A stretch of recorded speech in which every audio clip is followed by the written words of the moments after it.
해림의 북스피릿 2부, 여러분들의 영혼을 채우는 시간으로 시작해볼까 합니다. 네, 작가님께 저희가 미리 책을 제외하고 작가님의 영혼을 채우는 또 다른 무언가가 있는지 여쭤봤는데요. 그 뭐였죠? 그게 뭐였죠? 갑자기 퀴즈. 영혼을 뭘 채울까 생각하다가 네. 말이 좀 어려워가지고 그냥 제가 위안을 얻는 것들, 네. 내 마음을 좀 쉬게 하는 것들이 뭐가 있을까 생각하다가 저는 걷기라고 생각했어요. 걷는 거요? 걷는 일. 왜요? 그냥 예전에 그 심리학자인 김정훈 교수님께서 이런 말씀을 하셨는데 우리 이렇게 리듬감이 있는 것들을 사람을 안정시킨대요.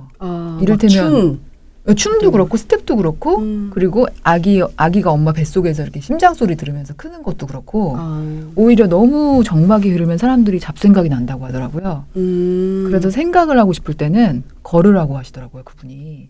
이 리듬감이 생각을 더 이렇게 풍성하게 해준다고.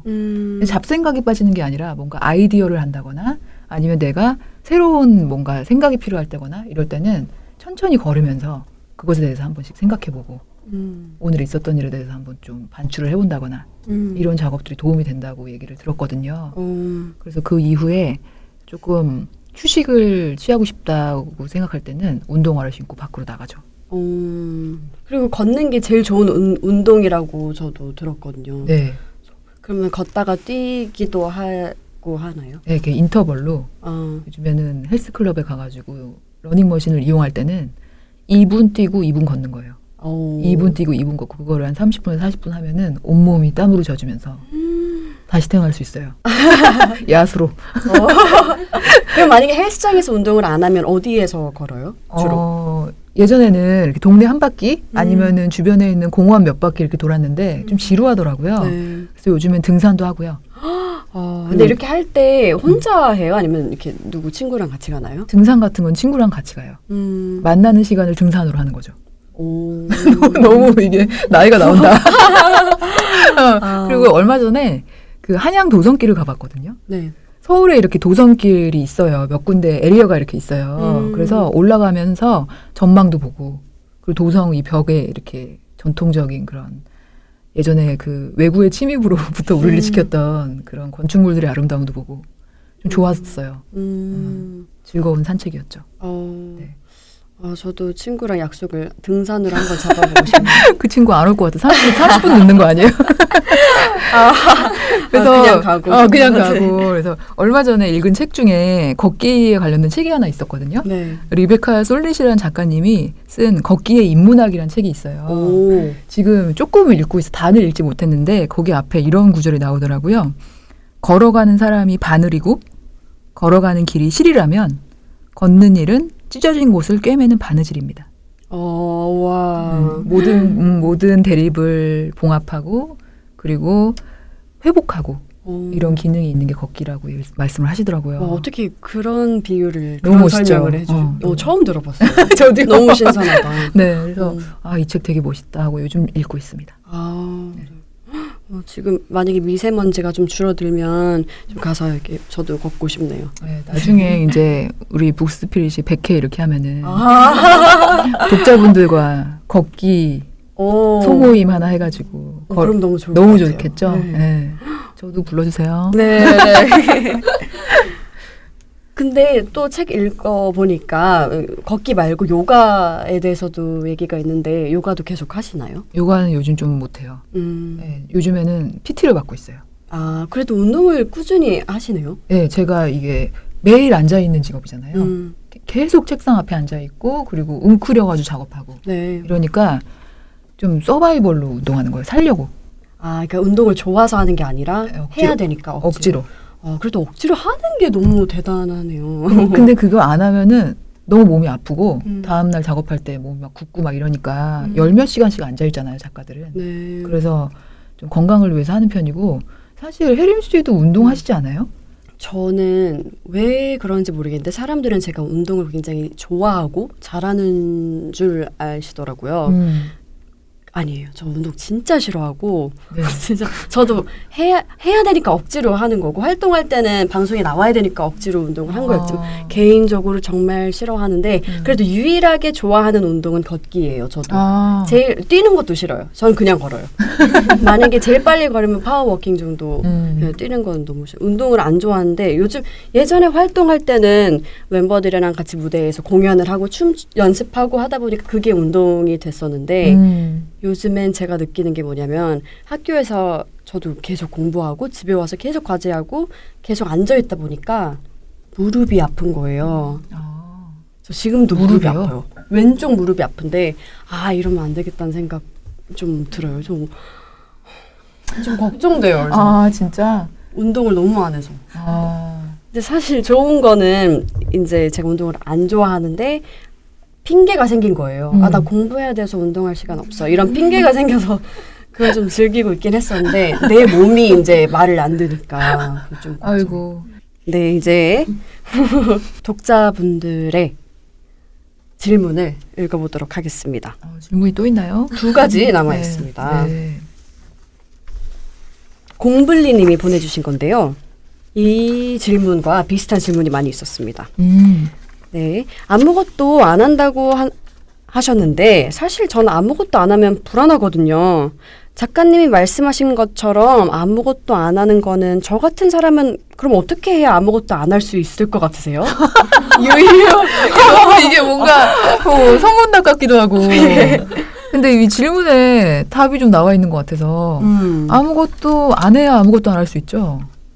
네. 어떻게 하면 아무것도 안 할 수 있냐고 물어보시니까 제가 되게 대답이 궁해지는 거예요, 지금. 네. 근데 아까 뭐 일부에도 비슷한 말씀을 드렸지만 일을 하면 할수록 우리가 적응을 하잖아요. 네. 이제 혜림 씨도 이제 DJ를 하시면 하실수록 적응을 하실 거고 그런데 쉬는 것에 대해서는 그렇게 생각을 안 하는 것 같아요, 사람들이. 네. 근데 쉬는 것도 쉬면 쉴수록 적응이 되더라고요. 처음에는 불안하고 막 죄책감도 느껴지고 마음이 불편하지만 그 불편함을 좀 참아야 되더라고요. 우리가 어떤 일에 적응할 때도 비슷한 과정을 거치잖아요. 네. 그런데 휴식에 대해서는 그런 생각을 안 하고 있다는 걸 제가 느꼈거든요. 그래서 내가 못 쉬고 있다는 게 쉴 시간이 없어서가 아니라 쉬는 방법도 모르고 안 쉬어봐서 뭐가 쉬는 건지도 제대로 잘 느끼고 살아본 적이 별로 없다는 생각을 비로소 했어요. 그래서 불편함을 느끼는 걸 좀 참자. 네. 그리고 그 이후에 다가올 터득을 즐기자. 그래서 좀 충분히 쉬어보는 게 오히려 도움이 되지 않을까. 네. 이런 분들한테는. 맞아요. 이제 사람들이 이제 휴식 뭐 어디를 가서 이제 쉬어야겠다라고 해도 일할 거를 같이 가져가서 네. 쉬면서 일하고 계속 핸드폰 보고 해서 책에서처럼 애매하게 쉬게 되는 거죠. 네. 근데 그런 게 좀 안타까운 것 같아요. 그래서 정말 푹 쉬는 방법이 없죠, 사실은. 없죠. 그리고 막 우리 실제로 그렇잖아요. 여행 가서 절대 안 쉬잖아요. 계속 움직이고 돌아다니 계속 더 돌아다니. 힘들어. 이거 봐야 돼. 막 이러면서 그러고서는 그렇게 여행을 하고 집에 오면은 너무 피곤하고. 맞아요. 그거의 반복인데. 사진 찍는 것도 일이고. 막 올려야 되고 자랑해야 되고. 그런데 그런 것에서부터 조금 여러 가지를 다 해보는 건 좋은 것 같은데요. 네. 많이 쉬어보면 자기만의 쉬는 방법을 깨닫게 되는 것 같아요. 쉬는 것도 자기만의 방법이 있는 거죠. 맞아요. 그런 것 같아요. 진짜. 책 마치, 보는 거. 맞아요. 그리고 마치 여행도 혼자 가는 사람이 편한 거 그리고 그렇지 않은 사람들이 있는 것처럼 다 자기만의 방법을 찾아야 되는 것 같아요. 네, 그죠? 근데 그 방법을 찾기 위해서는 일단 쉬어봐야 된다. 고 생각하고요. 저는. 그럼 제대로 쉰다고 했을 때 그 기간은 어느 정도가 적당한 것 같으세요? 저도 한번 쉬게요. 그래서 방학하면은 한 2달 정도 시간 있잖아요. 방학이 엄청 길어요. 겨울 방학인가? 3달 거의. 맞다. 3월달에 개강이니까. 대학교니까. 그때 한 2-3달 정도 쉬어보시면 네. 이게 나한테 적당하다 아니다 알 수 있으실 것 같은데 저는 1년이 지나도 그걸 모르겠었어요, 사실은. 제가 그걸 통해서 내가 많이 안 쉬었구나를 느꼈어요. 1년 긴 시간이잖아요. 네. 그런데도 1년이 금방 가고 내가 뭐 했는지 모르겠고 더 쉬어야 될 것 같고 근데 쉬면 또 쉬는데 적응을 하더라고요. 각자마다 그 기간은 다 다르지 않을까요? 네, 역시 사람들은 금방 적응해 나가는 것 같아요. 그 어떤 것이든 네. 다음 질문 마지막 질문인가요? 독자분들 질문 중에 독자분들의 마지막 질문입니다. 네. 기인님이 보내주신 건데요. 무엇을 해서 나의 가치가 증명되는 것이 아니라 존재 자체가 가치 있다고 생각합니다. 그런데 이 생각이 믿음이 되지는 않는지 늘 사람들과 비교하고 불안해하네요. 남들과 혹은 세상이 정한 기준과 나를 비교하지 않을 수 있는 작가님만의 비법이 있을까요? 저는 사실 그 아무아무 책에 마지막 꼭지에 나를 사랑한다는 것에 대하여라는 원고를 썼고요. 네. 그 안에 제가 저를 인정하고 받아들이기 위한 연습을 이렇게 했다고 소개한 원고가 있어요. 네. 거기서 항목을 몇 개씩 좀 소개를 해드리자면 첫 번째는 저는 제가 바뀌지 않아도 되는 사람이라고 억지로 믿기. 그리고 두 번째는 다른 사람하고 비교하는 습관을 버리기 위해서 저는 일부러 사람을 쳐다보지 않았어요. 이거 나중에 설명해 드릴게요. 네. 그리고 세 번째는 나한테만 있는 것은 무엇인지 생각해 봤고요. 다른 사람도 다 잘하는 거 말고 나만 잘하고 나만 즐기는 게 뭔지 생각해 봤고요. 그리고 네 번째는 다른 사람들한테 잘 보이려는 노력을 하지 않기로 했어요. 그리고 그 실천이 어려웠을 것 같은데. 네, 다 어려웠어요, 이 실천이. 그리고 마지막에는 아까 나눈 것과도 비슷한데 무언가를 할 때 결과보다는 시작을 먼저 생각했어요. 그거 너무 중요한 거. 네, 일단 시작해보는 거. 그래서 지금 한 5가지 정도 제가 실천을 지금도 해오고 있는 건데요. 저 역시 다른 사람하고 비교하는 삶을 살아왔고 지금도 그거에서 자유롭지 않기 때문에 너무 스트레스를 많이 받아요. 네. 저 사람들은 저렇게 앞에 가고 있는데 저 사람들은 저렇게 무언가 큰 성취를 한 것 같은데 나는 제자리인 것 같아. 이런 생각도 많이 했는데 그럴 때마다 그냥 내가 즐겨서 할 수 있는 일, 남들하고 다르게 나만 좋아하는 일, 그리고 내가 조금이라도 더 잘할 수 있는 일이 뭔지를 한번 생각해보고 그리고 또 이 얘기는 좀 뜬구름 잡는 얘기일 수도 있는데 제가 아까 말씀드린 거는 다른 사람 안 쳐다봤다 그랬잖아요. 네. 그거 좀 이상하잖아요. 궁금해요. 네. 네. 저는 일부러 지하철을 타거나 버스를 타면은 다른 사람 안 봤어요. 왜냐면 그 사람 보잖아요. 혜림 씨가 제 맞은편에 앉아 있어. 그럼 뭐야, 쟤 되게 예쁘잖아. 쟤 옷 뭐야, 쟤 옷 예쁘네. 이렇게 막 저를 비교하는 거예요. 지금 내 모습이 막 싫어지고. 저 그렇게 자존감이 낮은 사람이었거든요. 그래서 일부러 이렇게 눈 감고 가고 책 보고 가고. 그런데 그런 식으로 다른 사람을 일부러도 안 보니까 제가 조금 자유로워지는 걸 느꼈어요. 근데 책에도 뭐 그런 글귀를 썼는데 외모에 대해서 얘기를 안 하는. 그것도 되게 전 읽으면서 되게 뜨끔했어요. 그랬어요?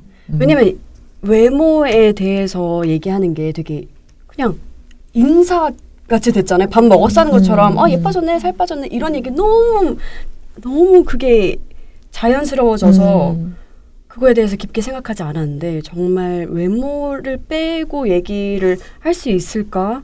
거의 못하죠. 네. 사람들을 만나도 막 옷 얘기하고 화장품 얘기하고 그리고 네. 피부 좋아졌다 이런 얘기 하는데 그 얘기 말고도 할 수 있는 얘기가 있어야 된다고 저는 생각하거든요. 네. 사실 이런 자리나 제가 어떻게 작가로서 다른 분들을 만나는 자리 있잖아요. 그러면은 정말 꾸미고 다녔어요.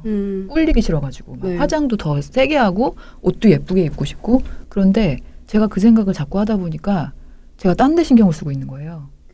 사실 오늘 나와가지고 제가 책 얘기를 하러 나왔잖아요. 그래서 일부러 그냥 수수하게 하고 온 건데 저는 작가니까 제가 쓴 글 그리고 네. 제가 하는 말이 중요한 사람이잖아요. 네. 그런데 외모를 가꾸고 있는 제가 있더라고요. 그래서 그건 좀 아닌 것 같다 싶어가지고 외모에 대한 관심을 지나치게 많이 쏟고 수십 년을 살았구나 그런 생각이 비로소 들어서 요즘에는 모든 사람들이 정말 공감 많이 했을 것 같아요. 이 챕터 특히.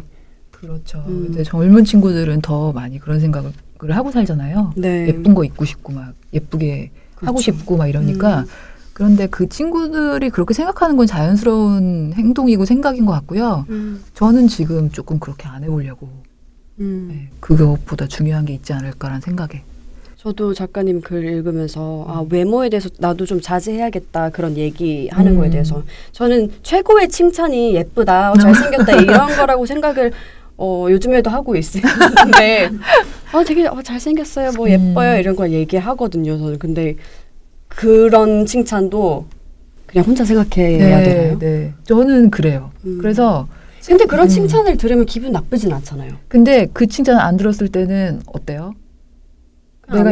내가 예쁘게 꾸몄는데 아무도 나한테 예쁘다고 안 하고 그러면 또 풀이 죽잖아요. 네. 그러니까 그 칭찬이라는 게 결국은 이게 돌아가면서 사람을 여러 가지 생각하게 만드는 거예요. 오늘은 이 칭찬을 못 들었네? 라고 생각하고요.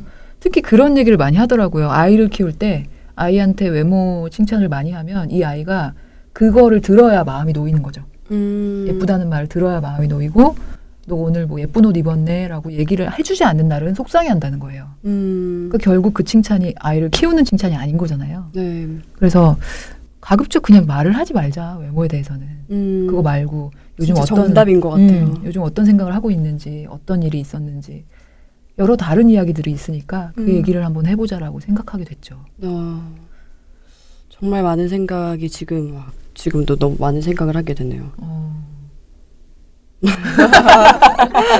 그래서 자제 아예 맞아요. 언급하지 않는 게 그게 답인 것 같아요. 제가 생각해도. 네, 이렇게 정말 다양한 질문들이 많이 들어왔는데요.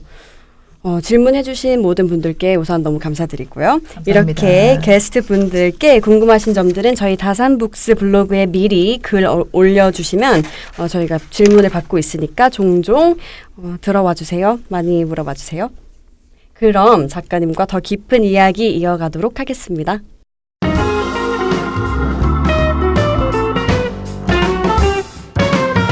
해림의 Book Spirit. 어느덧 2018년이 마무리가 되고 있어요. 벌써. 오 마이 갓. 진짜 한 달 안 남았죠. 한 달 안 남았어요. 벌써 11월. 와, 좀 있으면 크리스마스고 좀 네. 있으면 그러면 해피 뉴 이어. 알겠죠. 네. 와. 그래서 여러분들은 어떻게 1년을 보냈는지 모르겠네요. 어떠셨어요, 혜림 씨는? 저는 올해 학교 열심히 다녔습니다. 올해 대학원을 들어가신 건가요? 대학교예요. 예? 제가 네. 대학교.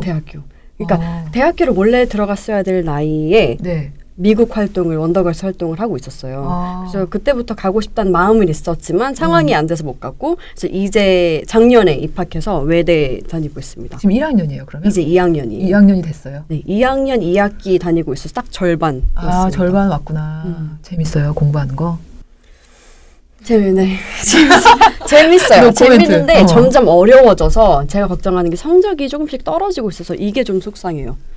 성적은 떨어지고 있는 거니까. 근데 하다 보니까 저는 처음에 뭐 성적 상관없어. 내가 하고 싶은 공부만 할 거야 라고 생각했는데 하다 보니까 성적에 욕심이 나더라고요. 근데 되게 웃긴 게 뭔지 알아요? 네. 연예인분들이 그렇다? 아, 그래요? 승부욕이 있어요. 그래서 뭐를 해도 열심히 하는 게 습관이 돼 있어가지고 공부도 그렇게 하시더라고요. 그런가 봐요. 열심히 하시는 것 같아요. 열심히 하고 있습니다. 그리고 제가 활동을 하다가 사회생활을 하다가 학교에 오니까 그리고 확실한 목적을 가지고 와서 공부를 하니까 더 열심히 하게 되는 것 같아요. 그냥 막연하게 그냥 대학교 들어왔으니까 뭐 가야 되니까 공부 뭐 어쩔 수 없이 해야지 이게 아니라 저는 일을 하면서 좀 가야겠다는 그 확실한 이유가 있었고 그래서 더 열심히 하게 되는 것 같아요. 훈훈하네요. 그래서 올해는 저는 학교 생활을 열심히 하고 또 회사 일도 틈틈이 해왔습니다. 작가님의 올해는 어떠셨나요? 저는 뭐 이런 책이 나온 것도 이유가 있으니까 좀 감정적으로 많이 힘들었고요. 네, 사람들하고 진짜 많이 싸웠어요. 그래서 그 우정에 관련된 얘기도 많이 있더라고요. 네, 싸우고 울고. 그런데 그 우정에 관련된 얘기를 책에 썼는데 가장 친한 친구하고 멀어졌다는 얘기인데 그 친구가 이 책을 보고 연락했어요. 다행이다. 저 그 생각도 했었거든요. 이 친구가 이 책을 봤을까? 그 답장 계속 안 오던 친구, 그 친구도 봤을까? 궁금했는데 너무 잘 됐습니다. 감사합니다. 이렇게 마음이 진심이 통하는 것 같아요. 그래서 이 책을 나오는 날 봤대요. 나오자마자 보고 연락을 했더라고요. 그런데 그때까지도 저도 마음이 좀 풀리질 않아서 시간이 좀 필요했는데 그 이후에 그 친구가 이렇게 긴 장문의 메시지를 저한테 보내줬는데 그걸 보니까 이 친구도 참 힘들었구나. 나만 힘든 게 아니었구나 싶어서 만나자는 약속을 잡고 허심탄회하게 얘기를 했죠. 그때까지 어땠다 이런 얘기를 하고 지금은 잘 지내요. 너무 다행이다. 진짜. 정말 저도 읽으면서 관계에 대해서 많이 배우게 됐고 또 제가 생각하기에도 관계에 있어서 거리두기가 되게 중요한 것 같아요. 저도 그런 게 잘 안 돼서 많이 제가 가장 노력하고 있는 부분이기도 하거든요. 어떤 관계에서든지 그게 디스턴스가 어느 정도 있어야 된다고 생각해요. 근데 그게 같이 협의가 돼야 되는 거잖아요. 네. 그런데 사람은 다르잖아요. 그러니까 나는 거리를 두는데 저 사람은 거리를 둘 준비가 안 된 거예요. 네. 그래가지고 서운함이 쌓이고 싸움이 되고 이러는 건데 저는 이번에 느낀 게 가장 친한 친구랑 그렇게 싸우고 나서 6개월 이렇게 연락을 아예 안 했거든요. 그러고서 느낀 게 싸우는 관계가 건강한 것 같아요. 우리는 속으로 좀 담아두고 있었던 거예요. 네. 친하니까 이해해야지. 내가 친구니까 좀 참아야지. 이런 생각으로 몇십 년을 차곡차곡 쌓여왔던 감정이 한꺼번에 터진 거예요.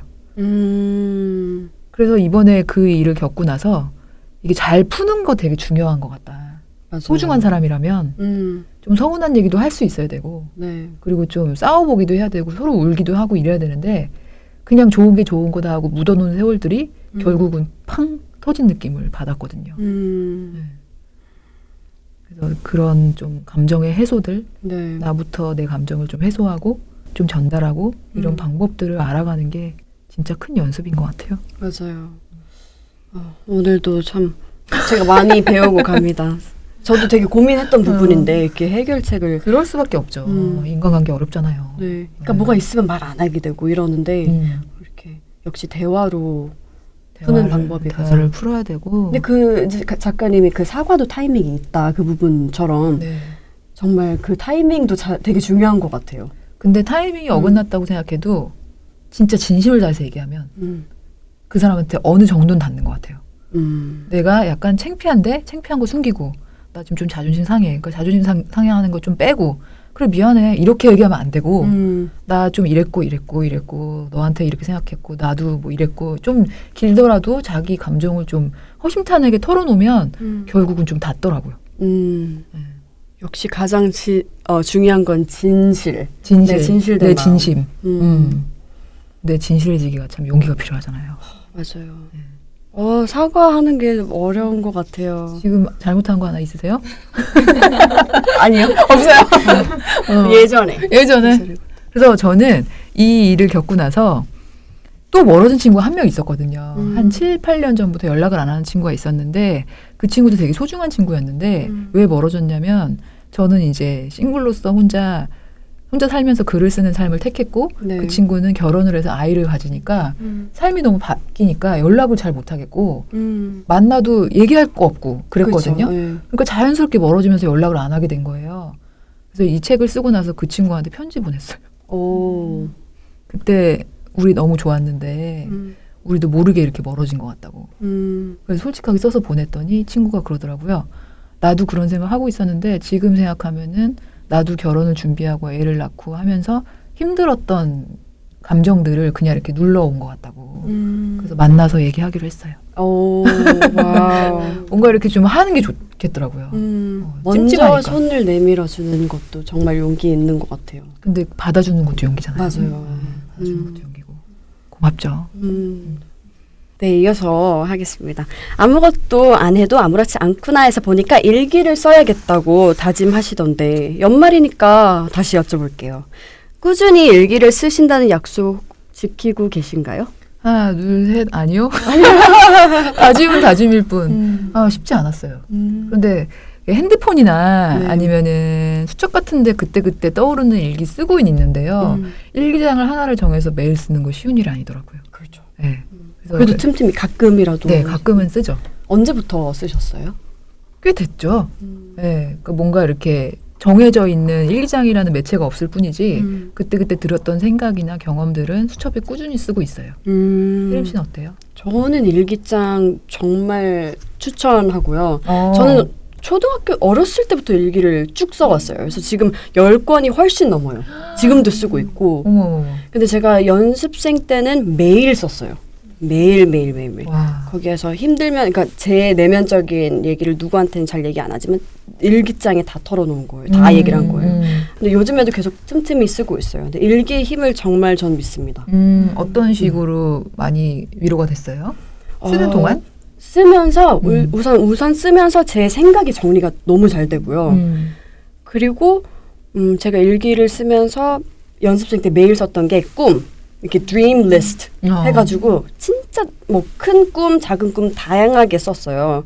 예를 들어서 뭐 데뷔하기, 나중에 데뷔해서 내 팀원들과 함께 내가 살던 홍콩에서 같이 공연하기, 아니면 연예인들이 타는 스타렉스 한번 타보기, 뭐 팬사인회에서 뭐 팬들이랑 인사하기, 뭐 그런 정말 많은 내용들이 있었는데 정말 다 이루었어요.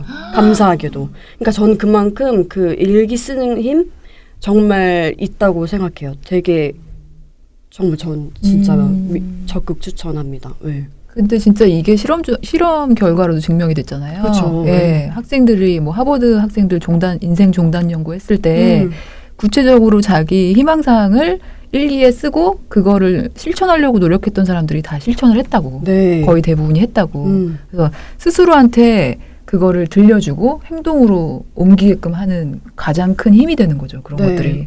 저는 안 되네요, 그러면. 좀 안 되겠네요. 다르네요, 지금 얘기가 하니까. 왜요? 일기. 네, 뭔가 이렇게 막 쓰고. 와, 혜림 씨는 특별한 사람이구나. 진짜 펜으로 쓰는 게 아날로그하게 이렇게 하는 것 되게 좋은 것 같아요. 오히려 몸으로 한 번 쓰고 이게 전달이 되고. 네, 완전 전달이 너무 정리가 잘 돼요.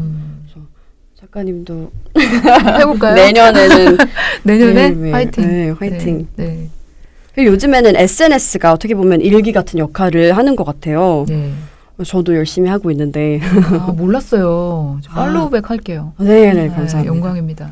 그래서 작가님 책에도 SNS에 좋아요를 누르는 의미에 대해서 굉장히 재밌게 표현하셨는데 제가 읽어드리자면 SNS를 하다 보면 문득 피식 웃게 된다. 이 하트가 그리고 이 좋아요 하나가 뭐길래 누르고 말고를 망설이나 싶어서다. 내가 누르는 좋아요는 곧 그 사람에 대한 애정이다. 네. 라고 하셨어요. 네. 네, 작가님 SNS에 대해서 어떻게 생각하세요? 진짜 그런 것 같아요.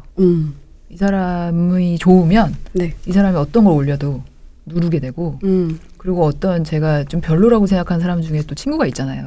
SNS. 그 사람이 되게 어떨 때는 좋은 말을 올려도 안 되는 거야. 이게 하트가 안 눌러지는 거야. 네. 진짜 신기하죠. 신기하죠. 저도 그래요. 아, 그래요? 네. 그게 좀 묘한 심리가 있는 것 같아요. 그 좋아요 누르는 행위에 대해서. 저도 즐겨 하고 있고요. 네. 거기 가끔 글도 쓰고 사진도 자주 올리고 저는 사소한 정보들 아니면 TMI라고 생각하는 것들을 네. 올리면 독자분들이 또 반가워해 주시더라고요. 감사하죠. 예를 들어서 어떤 뭐 맛집 오늘은 뭐뭘 하고 잤다. 오늘의 일기 끝. 이렇게 쓰면 좋아하시더라고요. 아. 오늘 내가 뭘 했는지. 뭔가 일상 아주 일상적인 것. 그리고 밥을 뭘 먹었는지. 그런 소소한 것에 네. 관심이 왜냐하면 팬들이 많으시고. 네, 뭐 책에는 그런 거를 쓸 수는 없잖아요. 네. 그래서 이 사람이 지금 뭘 하고 있고 나는 오늘 이걸 먹었는데 이 사람은 저녁으로 뭘 먹었고 이런 거 궁금해 하시나 봐요. 신기하죠. 그런 네. 거. 그리고 그 사람의 SNS 페이지에 가면 그분의 성격도 조금 보이는 것 같지 않아요? 아니면 취미 좋아하는 거. 취미가 많이 나오죠. 네. 그리고 막 댓글 어떻게 남기는지도 보이고. 맞아요. SNS가 참 신기한 것 같아요. 맞아요. 저도 SNS 하면서 일기를 조금 예전같이 못 쓰죠. 네, 못 쓰게 되는 거기다 쓰니까. 그렇죠. 거기는 사진도 올릴 수 있으니까. 근데 일기는 그건 안 되니까요. 사진도 올려 이게. 네, 제가 그림 그리고 하긴 하는데 그림 잘 못 그려. 그림도 그래요? 와. 아니요, 못 그려. 아니요. 나만 보는 그런 그림. SNS에 패단이 좀 있잖아요. 연출된 것 같은. 자연스럽지 않은. 네. 그래서 작가님의 페이지가 좋은 게 자연스러워서. 연출도 한 건데요. 아, 그래요? 근데 뭔가 티 안 났어요. 티 안 났어요? 오케이. 난 몰랐어요. 연출 잘 못하고 사실 얼굴 사진 올릴 때도 되게 고민해요. 이거 올려도 되나? 아유, 그냥 올리자 이렇게 생각하고 올리는데 네. 쉽지 않더라고요. 사진도 잘 찍고 막 이렇게 보정 잘하고 이런 분들 있잖아요. 네. 좀 그냥 띄 올리거든요. 잘 못해요 그런 거. 재밌어요 그래도. 네. 그 페이지 보니까 어떤 책 중에서 뭐 단어와 연애를 하다? 뭐 이런 책이 있었던 것 같은데 200개의 단어. 그거 좀 궁금해요. 그 책은 좀 어려웠거든요. 제가 읽기에. 뭐였냐면은 단어를 적절한 거를 뽑아주는 직업이 있대요. 그리고 뭐 사전에 단어의 의미에 대해서 정확하게 정의하는 사람? 단어에 관련된 직업이 있는 거예요. 그분이 쓴 책인데 저 혜림 씨가 그 책 좋아하실 것 같아요. 그래요? 그래서 네. 저도 보면서 이거 되게 제목이 뭔가 되게 확 궁금하다 해서 여쭤봐야겠다고 생각했었거든요. 진짜 보셨네요, 제 SNS를. 네, 진짜. 좋아요 누르셔죠. 하나만 좀 눌러주시죠. 다 눌러드릴게요. 가서. 혜림 이거 아니에요? 네. 근데 SNS 정말 큰 장단점이 확실하게 있는 것 같아요. 때로는 누가 내 얘기를 들어주니까 관심을 받으니까 좋으면서도 또 상처되는 댓글 이런 거 보면 아니면 내가 이런 의도는 아니었는데 다른 의도를 받아들였을 때 그럴 때 있지 않나요? 많죠. 근데 책에 대한 리뷰는 요즘에 뭐 인스타그램 보면은 태그 검색을 할 수 있으니까 뭐 번호처럼 살다니 다행이야 아무것도 안 해도 아무렇지 않구나 이런 걸 태그 검색을 해요. 네. 그런데 다 좋은 평이 있을 수는 없잖아요. 그래도 저는 좋아요를 누르거든요. 제가 읽었고 그거를 참고하겠습니다라는 뜻으로. 네, 그리고 좀 정성스럽게 이렇게 남겨주신 분들한테 댓글도 달고요. 감사하다고. 그런데 상처되는 글들이 확실히 있죠. 있죠. 네, 뭐 쓰레기 같다. 어머머머. 괜히 샀다. 뭐 일기장 공개했네. 뭐 이러면서 실제로 되게 많고요. 그 인터넷 서점에 들어가봐도 댓글이 살벌한 게 많이 달려요. 혜림 씨도 너무 잘 아실 것 같아요. 악플에 대해서는. 네. 어떻게 대처하시는지 궁금해요. 안 봐요. 아예? 네, 안 봐요. 그게 좋기는 해요.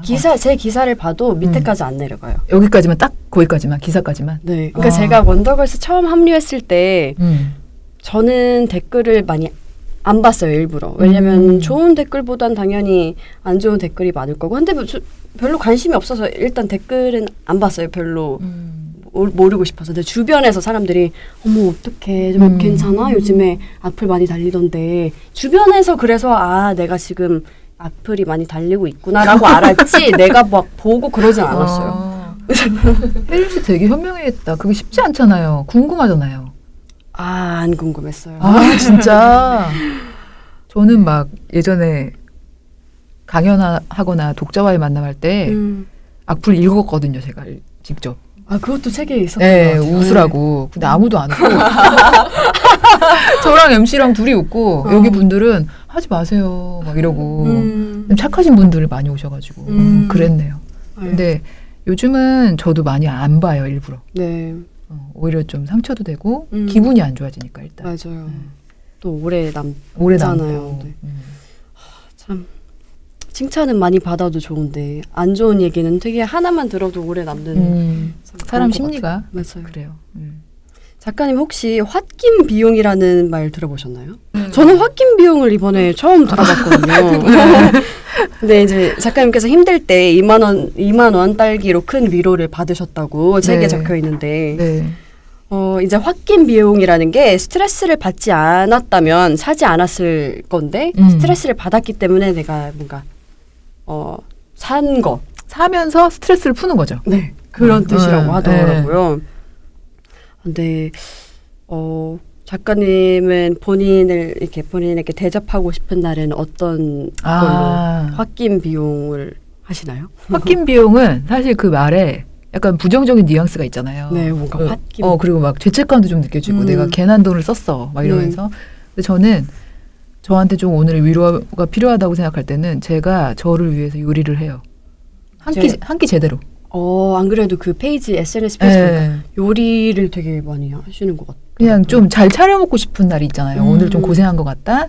아니면은 밖에 나가서 막 또 혼밥하기 싫고 좀 좋은 거 먹고 날려버리고 싶다 이런 날은 제가 뭐 파스타도 만들고 와인도 하나 따고 정말 혼자만을 위해서. 그래 잘 살았다 이렇게 해주려고. 너무 좋다. 꼭 비싼 돈을 들이지 않더라도 이렇게 찌개 하나 만들더라도 나를 위해서 또 찌개를 끓이고 이런 행위 자체가 좀 마음에 안정을 주더라고요. 저는 저 스스로한테 너무 후해서 그게 오히려 그래요? 네, 전 오히려 그래서 홧김 비용이라고 요즘에 말하잖아요. 전 많이 하는 것 같아요. 뭐 사세요? 옷도 많이 진짜 자제해야 되는데 옷 사고 막 기말고사가 다가올 때 스트레스 받잖아요. 그럼 핸드폰으로 쇼핑도 많이 하고 인터넷 쇼핑. 그 맛있는 것도 많이 사 먹고 좀 그렇고. 근데 되게 소소하신데. 소소한 거. 예. 어. 그리고 어쩌면 아무것도 하지 않아도 괜찮다라는 제목은 제가 보기엔 바쁜 현대인들에게 딱 필요한 말인 것 같아요. 이게 짧지만 강력한 한마디. 그래서 제목을 딱 보면 너무 궁금하다라고 이렇게 생각이 들었는데 네. 근데 이제 이게 요즘에 바쁜 사람들한테 이 한마디가 굉장히 임팩트가 있었던 것 같아요. 저도 이 책을 딱 받았을 때 되게 위로되는 한마디다. 내가 듣고 싶은 한마디. 항상 뭔가 열심히 해라는 얘기는 들었지만 괜찮아 아무것도 안 해도 돼라는 말이 너무 위로가 됐었거든요. 감사합니다. 너무 감사합니다. 그래서 너무 이렇게 열심히 살다 보면 사람들이 번아웃 증후군이라고도 많이 겪고 있대요. 현대인들이. 그래서 살면서 일과 자기 삶의 균형을 어떻게 잘 맞출 수 있을까요? 그 밸런스를 어떻게 잘 할 수 있을까요? 그건 저보다 혜림 씨가 더 노하우를 알고 있을 것 같은데요. 엄청 바쁜 연예계 생활을 하셨잖아요. 네. 어떻게 그런 스케줄 관리를 하고 자기를 잊어버리지 않게 노력을 하셨는지 어린 나이에. 하다 보니까 어쩌다 보니까 이렇게 네. 됐네요. 이렇게. 네. 밸런스. 그러니까 바빠도 그 바쁜 틈이 있잖아요. 네. 24시간 계속 바쁘지는 않으니까 틈틈이 쉬는 시간, 대기 시간도 길 때도 많이 있거든요. 그럴 때 책을 읽거나 음악을 듣거나 뭐 따뜻한 커피 한 잔을 마시거나 그 틈틈이 쉴 때 그 시간을 잘 활용해. 그러니까 시간을 잘 활용해야 그 밸런스를 잘 맞출 수 있는 것 같아요. 그냥 막 가만히 이렇게 멍하니 있는다기보다는 그때를 통해서 뭘 좀 하고. 네. 그러다 보니까 그냥 자연스럽게 잘 밸런스가 맞춰졌던 것 같아요. 저 얼마 전에 SNS에서 본 되게 흥미로운 글귀가 있어가지고 네. 거기에 이런 얘기가 나왔더라고요. 삶은 4가지로 구성이 되는데 하나는 루틴, 우리가 매일매일 반복하는 것들. 네. 그리고 또 하나는 리추얼이라 그래가지고 나를 위한 뭐 반신욕이라든지 아니면 명상이라든지 뭐 이런 것들. 그리고 또 하나는 퍼포먼스래요. 퍼포먼스는 루틴하고는 조금 다른데 낯선 사람하고 인사를 한다거나 아니면 동료와 이런 대화를 나눈다거나 그 일상 속에서 있는 작은 해프닝들 네. 그걸 퍼포먼스라고 한대요. 그리고 4번째는 이벤트. 졸업이나 입학이나 좀 큰 거, 결혼이나 이사나 이런 것들이라고 하더라고요. 네. 삶을 4가지로 구성을 하고 있다고 하는데 저도 돌아봤더니 어떤 것들에 집중을 하려고 하더라고요. 4가지의 밸런스를 맞추는 게 아니라 이벤트가 되게 중요한 것 같고 내 삶에는. 그리고 뭐 리추얼, 나를 위한 그런 여행이나 그런 거 중요한 것 같은데 사실 이 4가지가 비슷하게 밸런스가 맞아야 네. 행복한 삶인 것 같아요. 여러 번 생각을 해보니까. 네. 그래서 루틴 같은 것도 사소한 게 아니고 우리가 매일 반복하는 것도 되게 소중한 것들인데 그걸 무시할 때가 되게 많잖아요. 네. 재미없는 것들이야. 막 지루해 이렇게 생각하는데 그럴 필요가 없고 이 글을 딱 읽었을 때 나는 과연 이 4가지를 잘 밸런스를 맞추고 살고 있는가? 라는 생각이 들었어요. 네, 그래서 요즘에도 좀 내 일상이 좀 재미가 없는 것 같다 싶을 때는 지금은 그래도 좀 루틴에 집중할 땐가 보다 라는 생각을 좀 하고 이 4가지가 내 인생에 언젠가는 다가올 것들이라고 생각하고 좀 그때그때 그런데 혜림 씨 말을 들으니까 연예계 활동을 하실 때도 그런 것들을 좀 맞춰서 하신 것 같아요. 바쁠 때 스케줄하고 나머지 시간에는 커피도 마시고 친구랑 얘기도 하고 책도 읽고 그런 밸런스를 잘 맞추는 게 진짜 되게 중요하다는 생각이 새삼 들더라고요. 맞아요. 그리고 나만의 시간 갖는 것도 굉장히 중요한 것 같아요. 네. 10분을 쉬더라도 좀 나를 위해서 확실하게. 쓰고 그런 것들. 쉽지 않죠. 제가 처음에 그 프랑스에 관련된 책 많이 읽고 있다고 했잖아요. 네. 근데 그분들은 정말 자기 스스로를 너무 사랑하고 아끼기 때문에 자기만의 그 시간 그런 걸 굉장히 중요시 여기더라고요. 그래서 그런 게 너무 좋아서 계속 가지는 못하지만 책으로 힐링을 받고 있는데 그래서 네 정말 중요한 것 같습니다. 4가지도. 네. 그리고 제가 요즘에 좀 생각하고 있는 거는 어떤 하나의 요소가 내 인생을 지배하면 안 된다고 생각하거든요. 뭐 이를테면 제가 글쓰기를 하고 있지만 글쓰기가 제 전부는 아니잖아요. 네. 그리고 제가 누군가를 만나서 시간을 보낸다고 해서 그 사람이 제 전부는 아니잖아요. 그런 식으로 제 주변에 이루고 있는 많은 요소들을 적절하게 누려야 될 것 같아요. 나는 작가니까 글을 열심히 써야 되니까 내 인생은 글로 채워져야 돼. 저는 이거는 별로 좋은 삶이라고 생각하지 않거든요. 네. 친구도 만나고 가족도 만나고. 그렇게 해야지 더 좋은 글도 나오고. 그럼요. 예. 그래서 음. 그런 여러 가지 것들의 밸런스 그거를 좀 지켜 나가고 싶은데 네. 쉽진 않죠. 그렇죠. 항상 네. 그 밸런스가 꼭 한쪽이 이렇게 되니까. 네. 바쁠 때 엄청 바쁘고. 맞아요. 근데 그게 잘- 맞는 것 같아요. 맞아요. 네. 쉽지 않은 작업입니다. 네. 벌써 이제 어느덧 슬슬 마칠 시간이 되었는데요. 자, 마지막 일단 대본에 있는 마지막 질문을 드리겠습니다. 작가님께 아무것도 하지 않는 삶이란 무엇인가요? 수많은 그럼에도 불구하고 를 이기고 아무렇지 않은 삶을 달성하는 거. 쉬는 데는 여러 가지 변명이 있죠. 네. 나는 쉬면 안 돼. 안 될 것 같아. 지금 앞으로 나가야 될 것 같아. 여러 가지 이유들이 있잖아요. 우리를 쉬지 못하게 하는 많은 이유들이 있잖아요. 네. 그거를 넘어서야 된다고 저는 생각해요. 그걸 넘어서서 내가 쉴 수 있는 시간을 마련하고 내가 쉬겠다고 결심하고 행동하는 게 되게 중요하다고 생각해서 여러 가지 나를 열심히 달리게 하는 요소들을 조금씩 이렇게 눈을 감고 그것들을 좀 무시하면서 내가 휴식을 확보하는 삶이 좋지 않을까라는 생각을 했습니다. 네. 아주 좋은 말씀 감사합니다. 감사합니다. 그 작가님 책 보면 나를 위한 주문 그 페이지에 보면 네.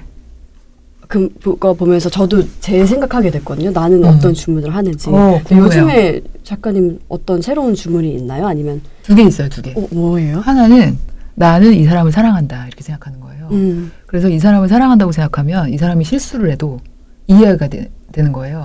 큰 그림 하나만 보자. 네. 그러니까 사람을 대할 때 이 사람은 좋은 점은 좋지만 싫은 점은 되게 싫잖아요.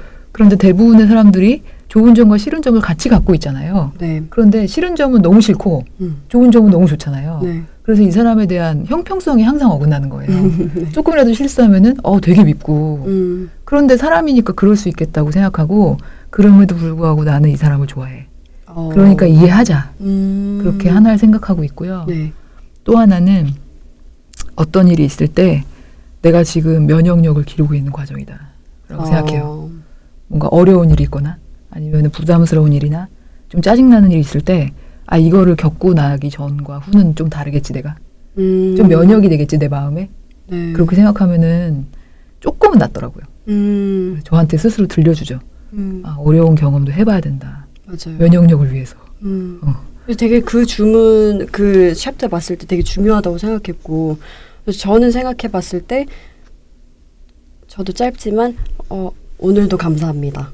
진짜요? 이거를 항상 하더라고요. 학교 가기 싫다라고 생각이 들어도 그래도 오늘도 감사합니다라고 하면 뭔가 많이 힐링이 되고 위로가 많이 돼요. 조금이라도 나아지는 것 같아요. 네, 그래서 굉장히 긍정적인 주문이네요. 네, 안 좋은 상황 속에서도 오늘도 감사합니다 하면 또 기분 좋아지는 그런 효과가 진짜 있는 것 같아요. 저 작가님 요즘은 어떤 주문을 외우시는지 갑자기 제가 궁금해서 개인적으로 오늘도 감사합니다. 오늘도 감사합니다. 네. 저도 해봐야겠어요. 네, 이렇게 어느덧 2부 마칠 시간이 되었습니다. 작가님 오늘 어떠셨나요? 첫 회 불러주셔서 너무 감사드리고 네, 좀 와주셔서 감사합니다. 영광이고요.